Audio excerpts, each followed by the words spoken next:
Ukuthola la ukuqala nje kodaba ukuthi kwenzakalani kahle kahle nje ungithatha ungibeka ukusuka nokuhlala kodaba before sikhulume nomzali.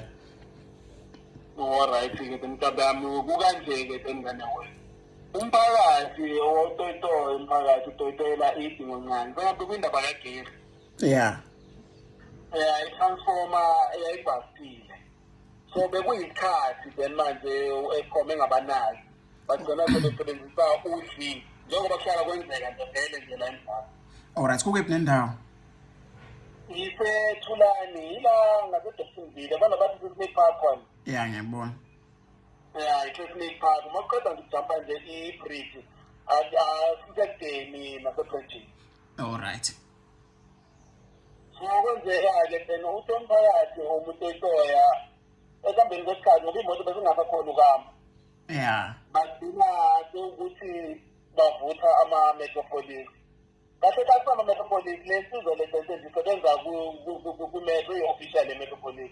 Angazi ukuthi kuyiphi ngoba ubafo uqhamuke ehamba ngemoto e-private engabrandwanga. Alright. Esikethela umphakathi ukuthi umsuthe udodi emgwaqweni amathayi nokunye izibi nje ezivuthayo. Alright, ngifuna ukuthola ukuthi mangabe eqhamuka ngemoto engabrandiwe niyambona yini ukuthi zikhona yini izimpawu ezisho ukuthi uyiphoyisa? Ushile yena uzazisile ubethethe i-appointment card. Alright, ngiyabona. Futhi ke ungwala nje ehlaleni masokulandelela bese sokusebenza ku-metropolis. Wayesebenza khona noma bese kuyisikhathi singasamboni namanje usasebenza khona uma ukuthi namanje usasebenza khona. Alright. Ngoba bamstopha then ngenxa yale case nje manje. Okay, so kwenzakalani mangabe sefike? So ubafo akakwenza ephoqa umphakathi ukuthi ususizilete zemgwaqweni umphakathi then ugoloza ususizilete zemgwaqweni agcine esebethembisa ubafaka ibholobholo. Waphuma lokho qala wathi uzobadubula qala. Yeah. Umphakathi sawungana ngadubula ehambe emotweni maye emotweni ufike-ke then wadonsa induku yamabhasi ukwadonsa i-rifle. Yeah. Wadubula amahlandlo ayisithupha. Udubulile amahlandlo ayisithupha sento zefethu. So udubula ubhekisa ngasemphakathini or ubhekisa kubantu. Yeah. Ukuthuka-ke umfana ngoba nayo bese semncane lento zomfana bese distance nyana benibona lapho uyazi ngoba nesixuku khona abafanyana abancane bayatholakala lapho bayethanda ukubona ukuthi benzakalani. Uyabona nomphakathi Weneminyaka emingaki? Ubene 23 years ngaleso sikhathi. Ngineminyaka wama-23. Besesemncane. Ubene 23. Wasukuma-ke umezwa induku yamagwala ikhala. Wasukuma wathuka then wabhaleka emfanekeni kwakhe kanti uzotholana naye ngoba uhlamvu lamthola ngasemuva limthole ngemuva. Ebaleka. Naye ekhanda limshaya emuva then lizela ekhanda sezobaleka. Yo. Kwaba uphela kwakhe-ke then ezemphoyisa kwaba ukumswela kwethu lento kanjalo. So izindaba yakhona ibike isaphothi unokushintsha abameli and akabonisi nanokuzisola akabonisi baremofuthi lezemphoyisa. So emva kwalokho icase ekhona iba kanjani uyaboshwa noma kuqhubeka uphenyo kwenzakalani ngecase yakhona? Uyaboshwa wathola ibheli ka-5,000. Yo. Alright. Konje sokuphila athendana-ke then into nje nama-case akhe njengoba ngisho ngithi ngeyi-6 besisenkantolo bengisekhila e-report.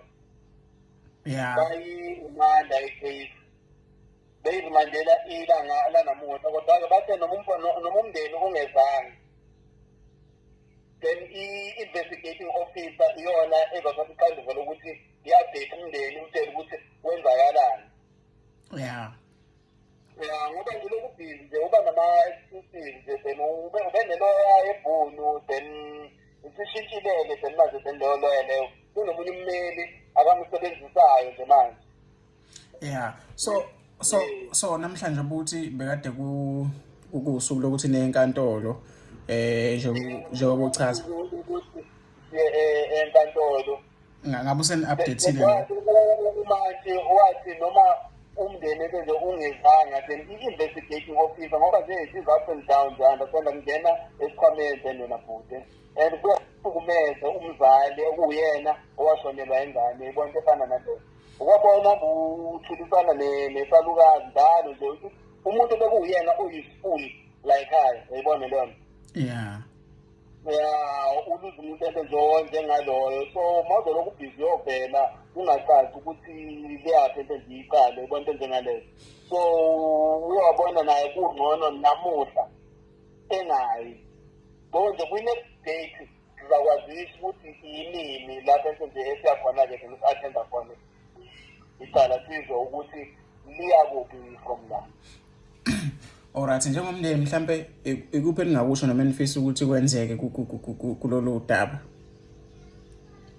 Kuyisifiso ngobhuti omdala ukuthi umenzi ngoba ngisho ngithi akabonisi uba remorseful masingabona kwenziwa ubulungiswa ngoba bekuwumuntu bephuma futhi ephandaphande ebuye elethele umagogo seneyibona into lento zamafethu umama akasebenzi ebona lento leyo. Yeah, ngiyabona. Umuntu bephanda besabalaza abuye ekhaya seninza abhekela umama yeah seloko nje kwalala yena cha mfowethu umama nje kuyakhupukela kuphinda kwehlela izinto zefethu ukuze ezinye zezinto ezinokwenza ukuthi umoya kamama mfethu ungaxoki. Yeah, ngenxa yokuthi kunzima isimo abhekana naso sinzima kakhulu. Ngishobona-ke sezingayina ukuthi isona isimo esibhekane naso nje webhodi ingawo ngithi ukwazisa then naye esesithi ilekelele ngendlela ekhona ngayo nanokuthi indaba efana nale vele yindaba zomphakathi kungakoni. Yeah, hayi kuyezwakala mfowethu ucela ungithumelele izithombe zizomfana mawukuthi mhlawumbe ngakhona ukuthi ngibe nazo mawungenankinga. Ngicabanga ukuthi baba nenkinga ngoba into esiyidingayo usizo lomuntu. No, alright.